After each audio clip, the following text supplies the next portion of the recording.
Assalamualaikum warahmatullahi wabarakatuh. Puji serta syukur kita panjatkan atas kehadirat Allah Subhanahu wa Ta'ala, karena berkat limpahan rahmat dan karunia kita masih diberi nikmat kesehatan untuk dapat membawakan materi untuk promosi dan salah satu promosi kesehatan. Selanjutnya, salawat serta salam kita pula kita berikan kepada baginda Nabi besar Muhammad SAW, karena berkat beliau itulah kita mendapat merasakan zaman yang terang benderang yang penuh pendidikan sampai sekarang ini.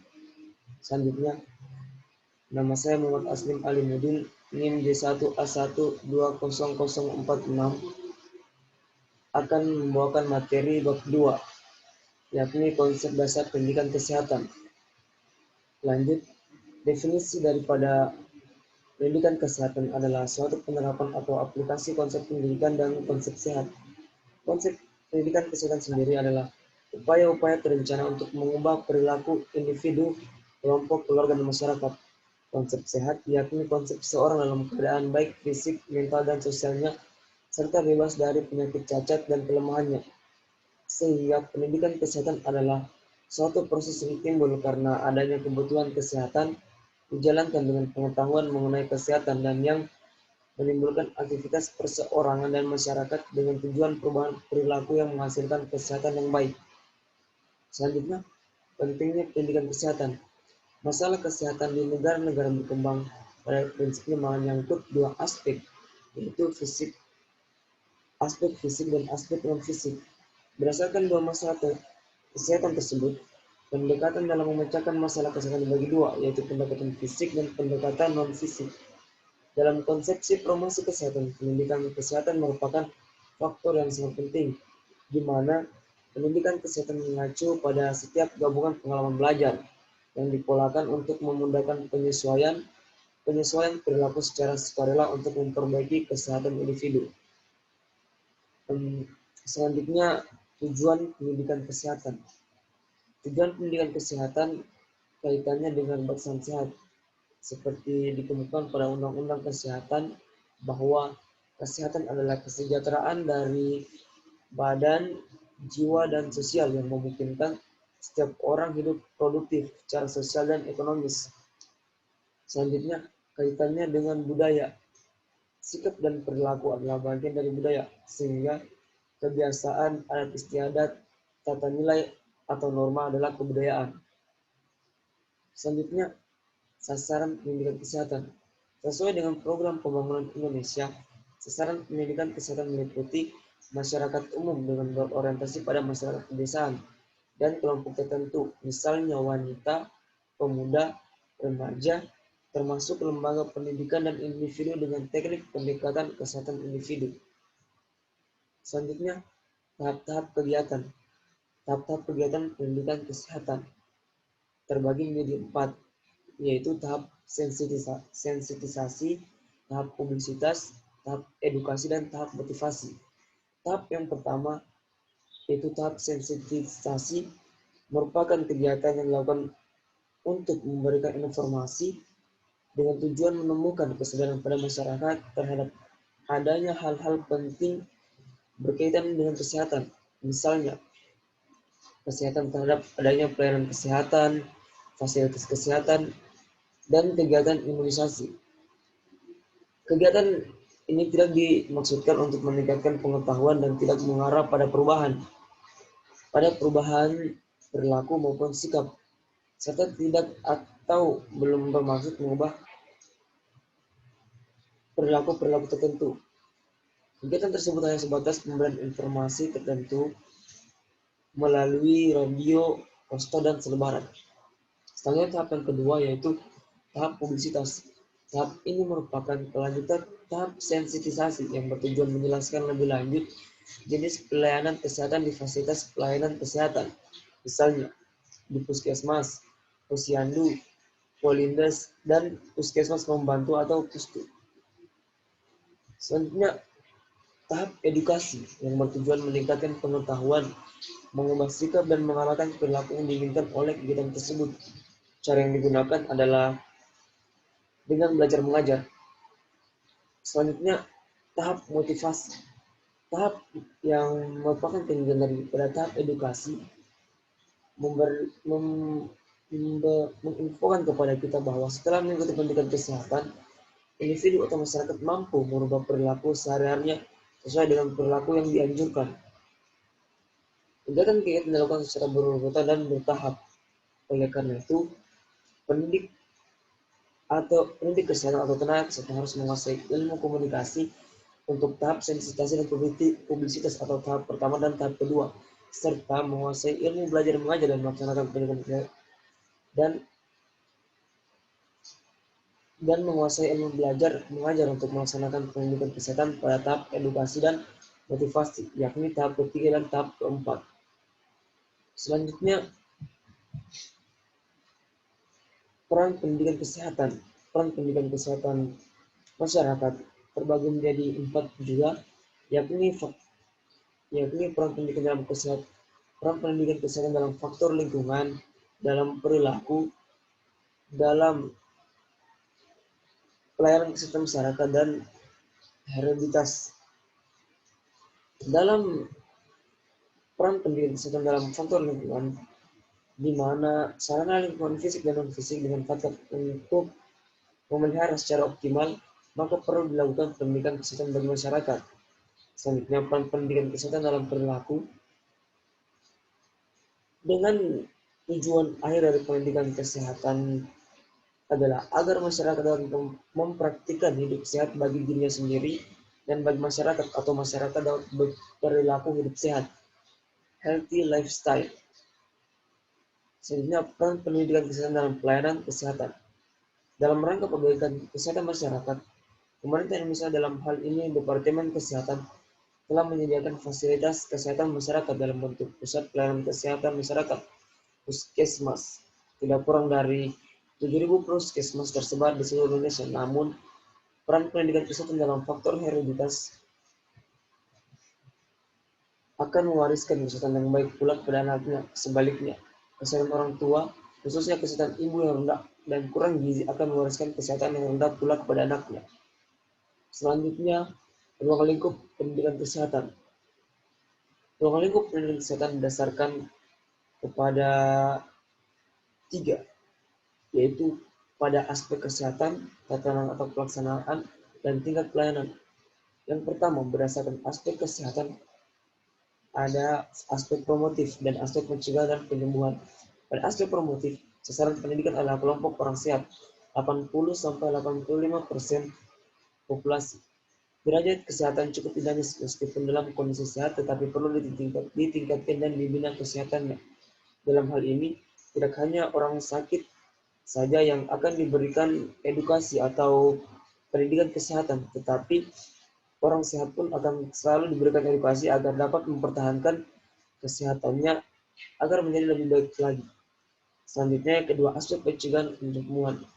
Pada aspek ini, upaya pendidikan kesehatan mencakup 3 upaya atau kegiatan, yakni pencegahan tingkat primer, pencegahan tingkat kedua atau sekunder, dan pencegahan tingkat ketiga atau tersier.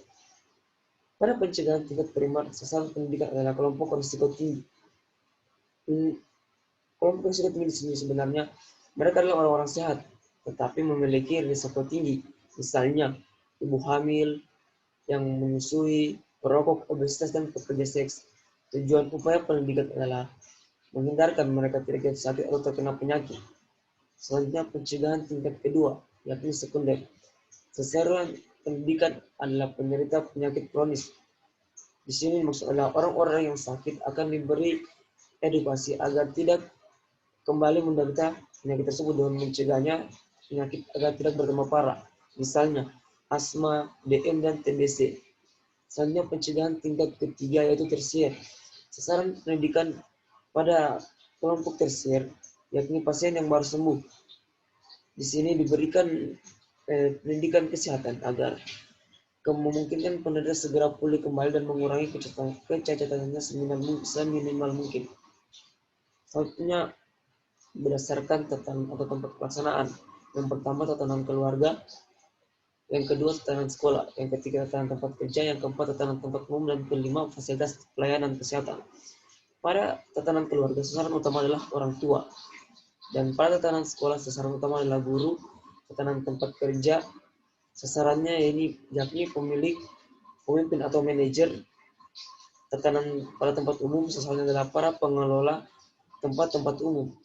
Fasilitas pelayanan kesehatan, sasaran adalah pimpinan fasilitas kesehatan. Selanjutnya berdasarkan tingkat pelayanan. Dalam lingkup pendidikan kesehatan dengan konsep 5 level of prevention terbagi menjadi 5, yaitu health promotion atau promosi kesehatan atau peningkatan kesehatan. Yang kedua specific protection atau perlindungan khusus. Yang ketiga early diagnosis and prompt treatment atau diagnosis dini dan pengobatan segera. Dan yang keempat disability limitation atau pembatasan kemungkinan cacat. Yang kelima rehabilitation atau rehabilitasi. Selanjutnya perencanaan program pendidikan kesehatan. Fungsi perencanaan program pendidikan kesehatan yakni sebagai pedoman pelaksanaan fungsi pelaksanaan kegiatan atau program baru berperan bila fungsi perencanaan telah selesai dilaksanakan. Perencanaan program juga menjamin keteraturan kegiatan yang dilaksanakan secara sistematis untuk mencapai tujuan yang telah ditetapkan, mengembangkan kemampuan individu dan profesi pendidikan kesehatan. Selanjutnya, langkah-langkah perencanaan pendidikan kesehatan. Yang pertama, menentukan prioritas pengajaran. Sebelum melaksanakan proses belajar mengajar, tentunya kita harus mengidentifikasi apa-apa saja sasaran yang berhubungan dengan penyakit. Misalnya aspek epidemiologi dan aspek perilaku yang bertujuan garis batas antara perilaku yang akan diajarkan dan perilaku yang tidak perlu diajarkan. Yang kedua, identitas pelajaran. Maksud dari identitas pelajaran yaitu mengidentifikasi area atau pesan pokok atau topik. Kedua, mengidentifikasi sasaran. Sasarannya di sini individu, kelompok, keluarga, dan masyarakat. Dan tempat. Keempat, mengidentifikasi waktu, hari, tanggal. Selanjutnya yang ketiga, menentukan tujuan.